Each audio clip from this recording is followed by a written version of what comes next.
one of the most hype Hall of Forms batches is finally getting a rerun, and that's the Brave Houses batch. Today, we'll be looking specifically at Brave Edelgard to see how this 4-year-old unit is actually still one of the best tanks in the game. We will be looking at what you should keep your eye out for when searching for skills, as well as her matchups on some of the most prevalent and strongest melee nukes in the game. But before we start, if you like what you see and would like to see more guides in the future, please give the video a like and subscribe, as it really helps the channel a ton and I would appreciate the support. And if not, I hope to earn your subscribe and like a different day. But alright, Brave Edelgard, let's do this. Brave Edelgard is one of the most unique armors in the entire game. It's entirely due to her insane weapon effect. Being able to have +1 movement and the orders buff allows for insane positioning. And as for an armor that wants to go around your team and protect them with a save, it makes getting in with her effortless. She also has built-in healing per attack she does against the foe, even if it does 0 damage. The -12 to attack and defense is also nothing to scoff at, as it in turn helps make her more deceptively tanky. She also has what's essentially attack defense res clash up to +9, making it so that the more the opponent moves towards you, the more stats she gets. And if you know anything about this current meta, this effect aged amazingly. She also has guard, which can be useful, but in the current meta, tempo kind of became the new no follow-up. Brave Edelgard scores around the 185-ish BST mark, which is not insane considering we now have a new unit in 𝔩𝔬𝔢𝔐𝔗 that literally scores 215, which is absolutely insane to think about. We're definitely going to be seeing her all the time in Arena. But luckily her best mode isn't Arena. It's actually her Ether Raids defense and as well as Summoner Duels. The best part about what skills to get on Brave Edelgard is that in every single game mode, you're definitely going to run just the same build. If you haven't guessed yet, then I'll just come out and say it. Yeah, it's Shield Fighter. But don't worry. The A and C skills are pretty flexible. The main skill you definitely want is Shield Fighter, as that skill basically revived all armors. The A and C skill is normally personal preference, and remember, in Hall of Forms, you don't necessarily always want the best build, but rather the best skills in each slot for what you need. Let me give you an example. I already have attack defense near save on my Brave Edelgard, I'm sure most people do, and what would be a good alternative? For me, I'm probably going to get defense res near save because I have a spare NOS sitting around in my barracks that would save me the bridge fodder for defense res twin near save. If I don't see that, I'll probably get Breath of Life.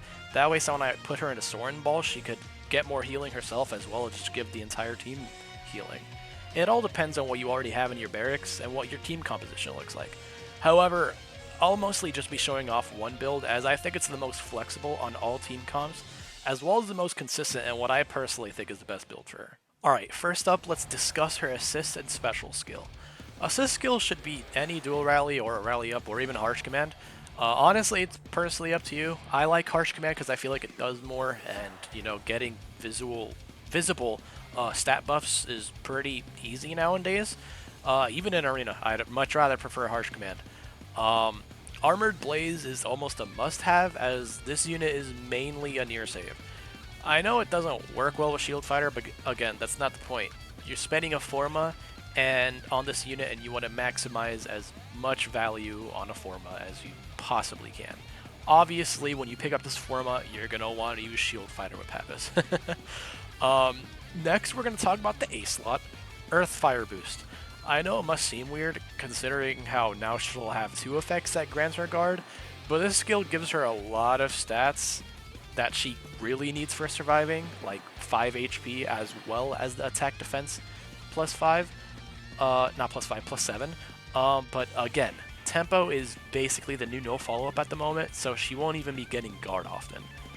It's definitely worth the overlap, trust me. Shield Fighter we already discussed as that being the #1 thing you should look out for, and the C skill should always be near save, 100%. If you somehow don't have attack defense near save already on her, I would probably say defense res near save for bridge fodder. That way you could, you know, if you have like a spare Gnaw like me, you can just get the twin near save. When you finally pick up the Forma, I want everyone to remember this. You want to give the Marth Ring to your Edelgard, because Shield Fighter will only make it go down to 1, and the Marth Ring will help make your max cooldown be 1. So that way you can consistently loop Pavis over and over again. If you don't have Marth Ring, you could give her Escutcheon or whatever that name is called. It's also fine, like genuinely. It's still usable, because that's how good Shield Fighter is. But obviously, if you have the Marth Ring, and definitely run Pavis. That's for sure. Now that we've discussed what I think is her best build, let's go look at a couple matchups versus some of the best melee nukes in the game. Alright, now we are looking at some of the crazy melee nukes you'll see in the game. Mostly in Summoner Duels, and even in Ether Raids you'll run into some of these units. So these are definitely the 5 that stand out to me that, that I find like really hard and tough to deal with. So yeah, first up we have is 𝔢𝔢𝔢𝔐𝔗. Now before we even go through all this, I want to say shout out to Arctic Silver Fox. That website's amazing for doing sims. 2, remember, sims are sims. It doesn't always reflect what actually happens in the game. It's good for a baseline, but remember that this game is team-based. This game is all about team comps, support, and whatnot.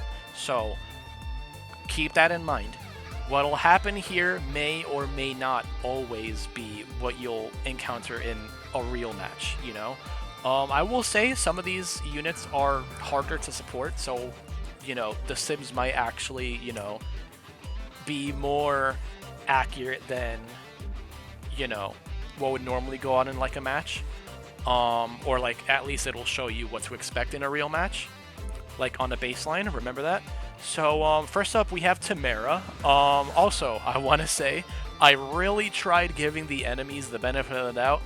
I gave them +10 merges, I gave them flowers, I gave them a +10 emblem ring, all that. Super boon, ascended stat. Like, I tried really hard to give them the benefit of the doubt. That way it doesn't look like I'm rigging anything. I even took it, there's no merges on this base Edelgard, not base, Brave Edelgard.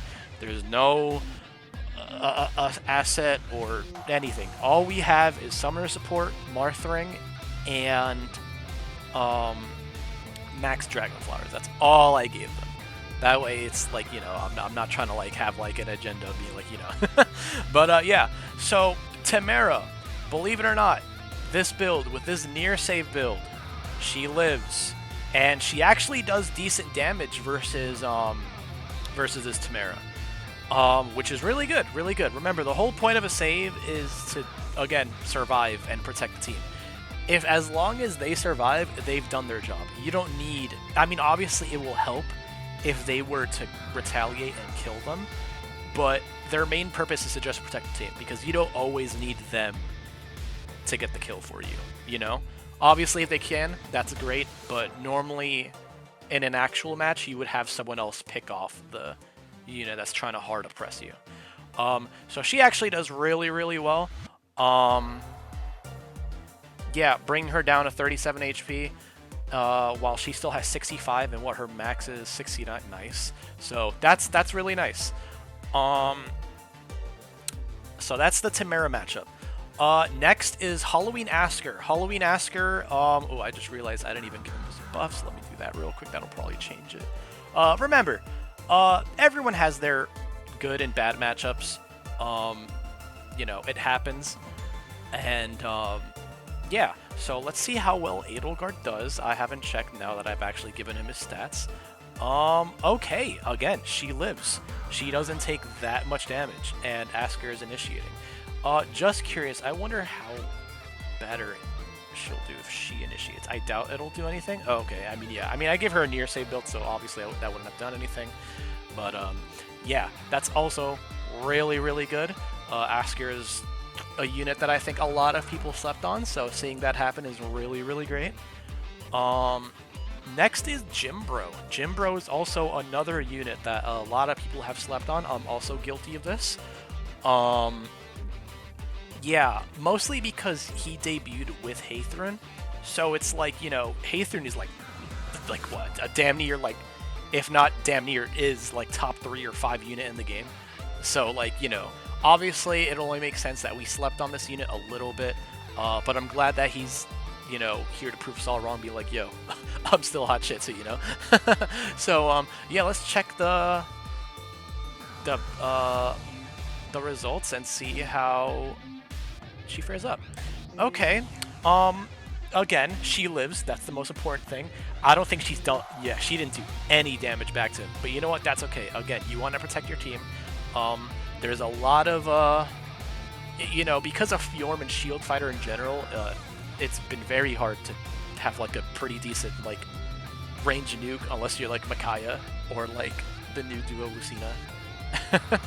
Or whatchamacallit, or young Robin. You know, it's pretty hard to just or to Micaiah. Like it's really hard to just, you know, nuke these days with a range unit. You really have to outmaneuver your opponent a lot of the time. So yeah, she does well. She lives. Now these next two units are the bane of everyone's existence. I've been seeing it constantly. Everyone does not like these two units at all, respectfully so. I mean, I get it. They're really tough to deal with sometimes, and they make life so much more harder than it needs to be. But, yeah, let's take a look to see how Edelgard does, see how she handles that AoE. And, yeah, okay, she lives. In the Sims, I also have it so that after, like, if they have, like, a Gale Force built in, that they would initiate again right away, and yeah, 2 AoE straight to the face, and she ate it. I'm guessing, yeah, Edelgard took 0 damage. Okay, so the AoE did all that damage, basically. And she actually almost killed, so depending on your team comp, maybe you can have it so that Edelgard can actually, like, you know, hit back, which is really nice, really nice. Now, probably the one I think everyone is probably going to pick up this Forma. Can she handle Brave Felix? Again, gave him what the standard build is for, at least in Summoner Duels, at least. And yeah, let's see exactly how she fares. What do you know? She lives. And this is also including, you know, him Gale Forcing and attacking her again, which is insane, to say the least. Do I think Brave Edelgard is worth the Forma? Bias included, because I love Edelgard, if you guys haven't noticed. Yes, 100% worth it. Do I think she's worth it if you don't, if you already have like a, let's say, like a Marnie built up? That depends, and that mostly depends on if you have Shield Fighter on Marnie or not. If you have Shield Fighter on Marnie, I think it's better that you save your Forma for something. I don't want to say better, because I do think Brave Edelgard is like wins more matchups just straight up, and doesn't rely on Miracle. So there's that, and yeah. Again, if you already have Shield Fighter Marnie, I would probably just save the Forma. But if you don't, I definitely think Edelgard's definitely the better investment for sure. Yeah, that's pretty much her matchups, and yeah, honestly, that's pretty much the video, everyone. Please let me know what you thought. Let me know if this was helpful at all. Let me know if you are going to pick up Edelgard, if I missed something, if you're going to switch another skill for something else. I would love to know. You know, obviously, be nice in the chat if you guys are having like build discussions, and let me know if you're not going to pick Edelgard, who you're going to pick up, and what builds you're going to give them. But yeah, that'll be it, everyone. Members, thank you so much for your constant support. I appreciate you guys. I would not be here without you guys, and even all my viewers. You guys are really great. And yeah, I'll see y'all next time. Bye, everyone.